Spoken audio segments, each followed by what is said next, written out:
কি? রিয়া একটা ব্রাশ নিল আর ওই প্যালেটের উপরে ঘষলো আর নিজের মুখের উপরে লাগালো। ওই মেকআপ থেকে খুশি ছিল। রাজীব, এসে দেখো না, মেকআপটা কত ভালো লাগছে আমার উপর। আরে আসছি, দাঁড়াও।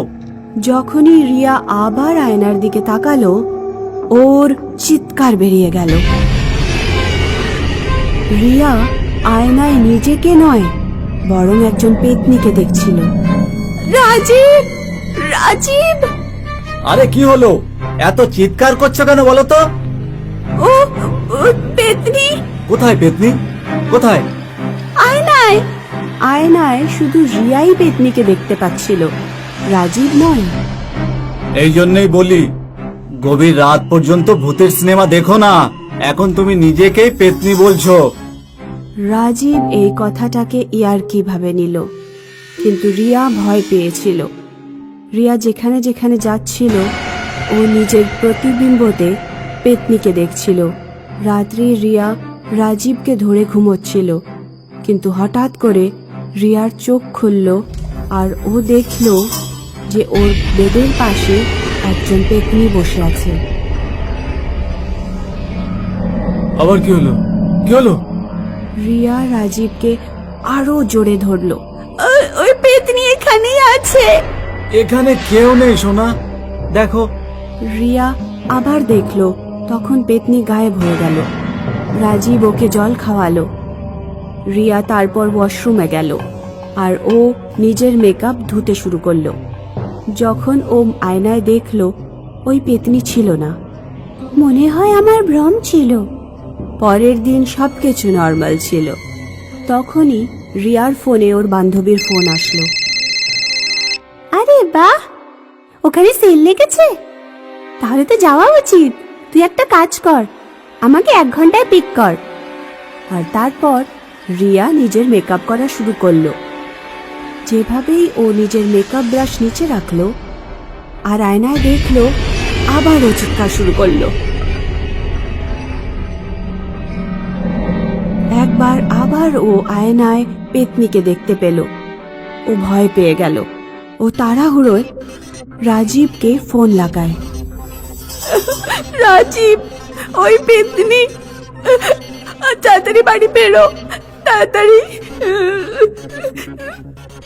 কিছুক্ষণের মধ্যে রাজীব বাড়ি ফেরে। রিয়া এখনো কেঁদে যাচ্ছিল। আর কেঁদো না, দেখো কিচ্ছু হয়নি। এই সব কিছু তোমার মন গড়া ভাবনা। কিন্তু যেভাবেই রিয়া আয়নায় দেখলো, তো ও নিজের চেহারায় পেতনির চেহারা দেখতে পেল। ও জোরে জোরে কাঁদতে শুরু করলো।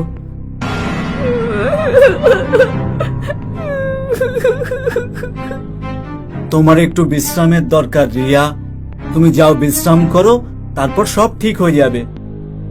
রিয়াকে বেডে শুইয়ে রাজীব ওখানেই বসে থাকলো। কে জানে রিয়ার আবার কি হলো।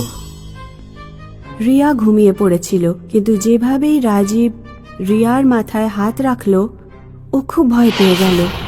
তোমার তো জ্বর এসেছে দেখছি। রাজীব সঙ্গে সঙ্গে নিজের ফ্যামিলি ডাক্তারকে ফোন লাগালো।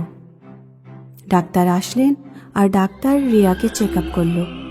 রাজীব ডাক্তারকে পুরো কথা বলল। মনে হচ্ছে রিয়ার মনে কোনো ভয় বসে গেছে।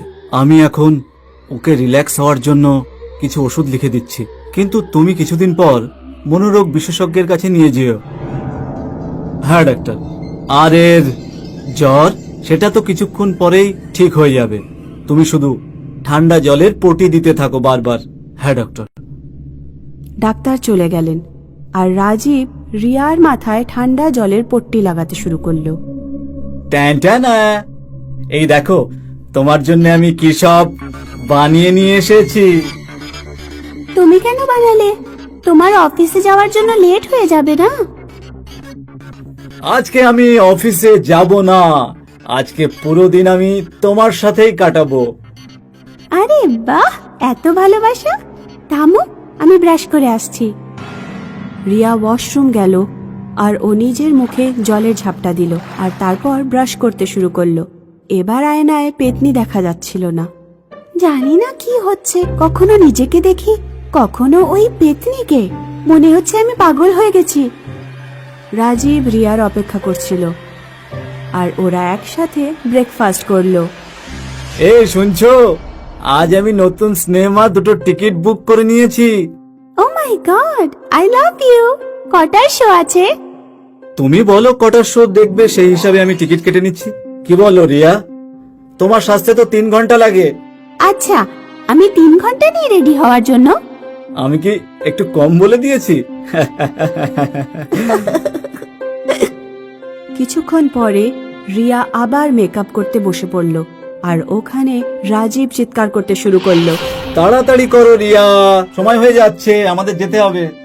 রিয়া তাড়াহুড়োয় পুরো মেকআপ করলো আর ওখান থেকে বিনা আয়নায় দেখে বেরিয়ে পড়ল। রাজীব আর রিয়া রাস্তায় হাঁটছিল। রিয়া একটা গাড়ির আয়নায় নিজের চেহারা দেখতে চেষ্টা করলো, তখন ও পেতনিকেই দেখতে পেল।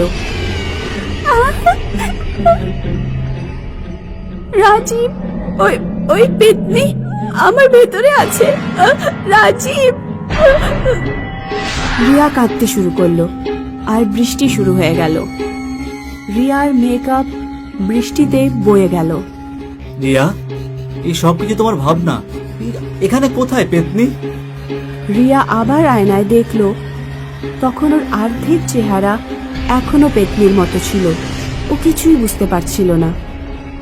ও জল নিজের হাতে নিল আর মুখে ঝাপটা দিল। তারপর ওর পুরো মেকআপ ধুয়ে গেল আর ওই পেতনিও গায়েব হয়ে গেল। তাড়াতাড়ি বাড়ি চলো, চলো। ওরা দুজন বাড়ি ফিরলো। রিয়া নিজের মেকআপ প্যালেট তুললো আর ওটা জানালা দিয়ে বাইরে ফেলে দিল। আরে এসব কি? এটা কত দামি ছিল। ওটাই সবকিছু করছিল জানো। আমি যখনই মেকআপ লাগাচ্ছিলাম তখনই আমি পেতনিকে দেখতে পেতাম। এটা কি করে সম্ভব? এটাই হয়েছিল। রাজীব রিয়ার কথা বিশ্বাস করলো না, কিন্তু রিয়া বুঝতে পেরে গেছিল ওই ভূতিয়া মেকআপের রহস্য।